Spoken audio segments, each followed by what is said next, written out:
Je suis Ondwaka Lara, auteur et entrepreneur. Retrouvez-moi tous les samedis dans le cadre du forum d'analyse culturelle In Touch with Kalara, entre 10h et 12h sur les ondes de Radio Lumière 91.9 MHz. Rendez-vous dès ce samedi 10h sur ta radio, In Touch with Kalara. C'est une production indépendante Ondwaka Lara, avec le partenaire auditif de Cool Monkeys. In Touch with Kalara, la critique des expressions artistiques. Facebook, Ondwa personnage public. Téléphone 6 94 44 93 74.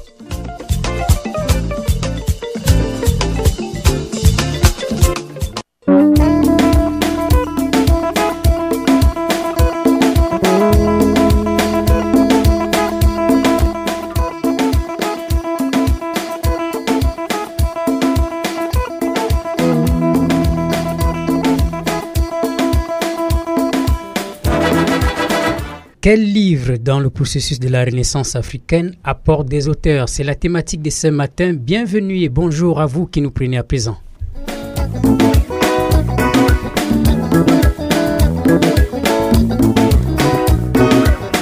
Émission assez exclusive et très haute voltige au travers du contenu que nous aurons. Ce matin, nous vous dévoilons les manchettes dans quelques poussières de secondes.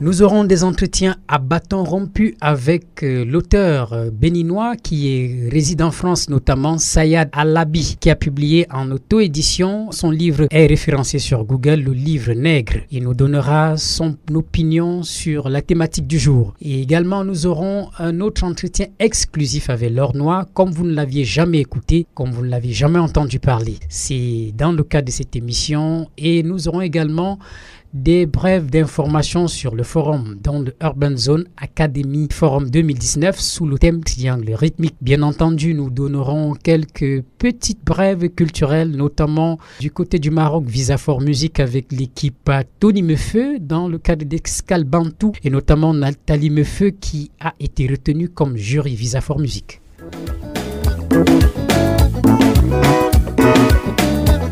Nous réécouterons également la chronique de Christelle Talandassi qui nous donne des précisions sur l'importance du livre. Nous prenons une petite respiration musicale avec Laure Noir dans Loutia et nous vous retrouvons dans un très court instant. Le temps pour nous de présenter l'équipe de production à la mise en onde de Joe Lavoie au lead vocal Ondwaka Lara, une production indépendante In Touch with Kalara pour OSM Cameroun. Je vais chanter pour vous Lucia. Lucia, qui veut dire lumière. C'est un prénom qui veut dire lumière. C'est pour tous ces petits enfants qui sont enlevés, qui sont utilisés comme des kamikazes. Les enfants, c'est l'amour, c'est l'innocence. Ils ne peuvent pas vouloir la mort, la souffrance. Alors je pense à toutes ces filles, surtout du côté de mon pays, le Cameroun, dans le nord où les filles ont été enlevées et on les a habillées de bombes. Je pense à leurs mamans qui ont perdu leur lumière. Ces enfants, les enfants, c'est nos lumières. Nous pensons à tous ces petits enfants, à ces lumières, à Lucia.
Ibora banga ke me manam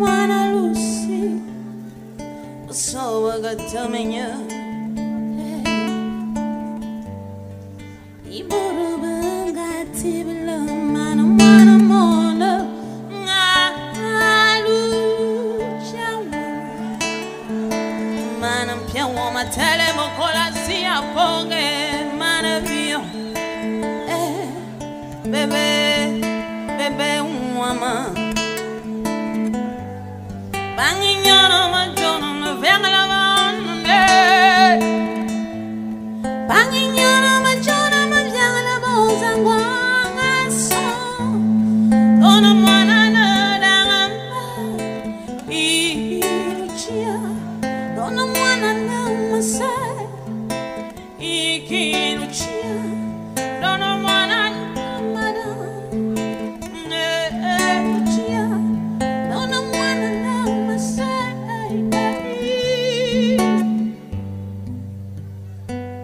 Mon bébé, mon enfant Lucia, mes entrailles, ma tendresse Lucia, mon innocent amour Lucia,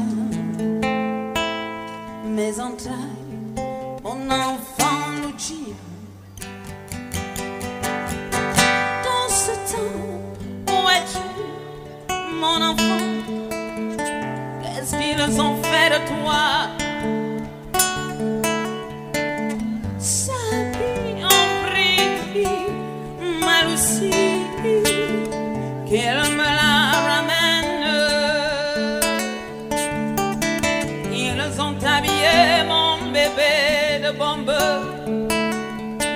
Ils ont transformé ma lumière de joie en éclat de mort.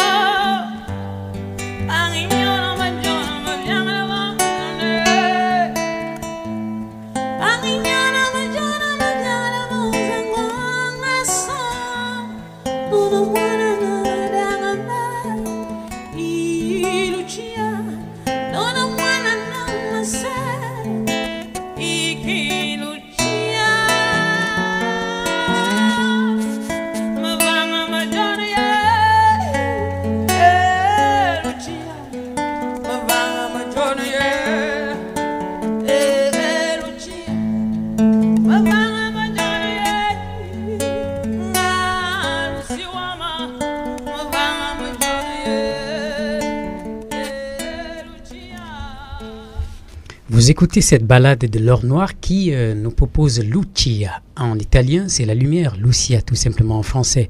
À toutes les petites Lucies, pas à toutes les lucioles, parce que les lucioles, elles apparaissent et disparaissent, elles ont une lumière qui brille et qui repart. Donc c'est à l'adresse de tous les enfants qui sont victimes du terrorisme. Vous avez écouté les paroles qui en disent long. À la guitare Michel Barga et au chant l'or noir. Nous prenons sans transition la chronique de Christelle Tala-Dassi. Chers auditeurs et auditrices, bonjour. En tant que lectrice, je rêve d'un 237 où les débits de boissons seront remplacés par des bibliothèques. Je rêve de voir des gens assis autour d'une table à chaque carrefour en train de savourer un livre. Je rêve qu'à chaque coin de rue, on rencontre l'inscription « Silence, ici on lit ».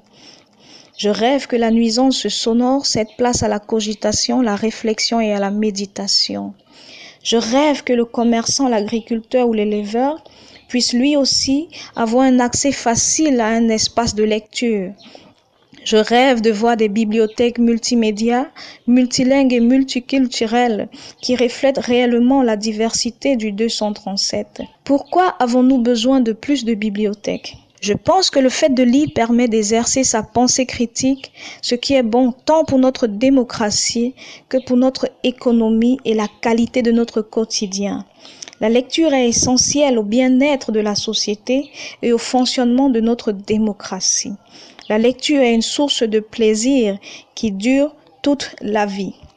Savez-vous pourquoi certaines personnes sont qualifiées de simples d'esprit? C'est pour la simple et bonne raison qu'elles ne lisent pas assez et par conséquent, elles n'ont pas l'esprit assez élevé. Donc, si vous voulez que votre esprit s'élève, vous devrez lire. Peu importe le sujet, Lisez et forcez-vous à lire. La lecture élargit également les connaissances. On dit toujours que la connaissance, c'est le pouvoir. Et donc, en lisant, vous ferez l'acquisition de certaines connaissances et au final, vous aurez un peu de pouvoir.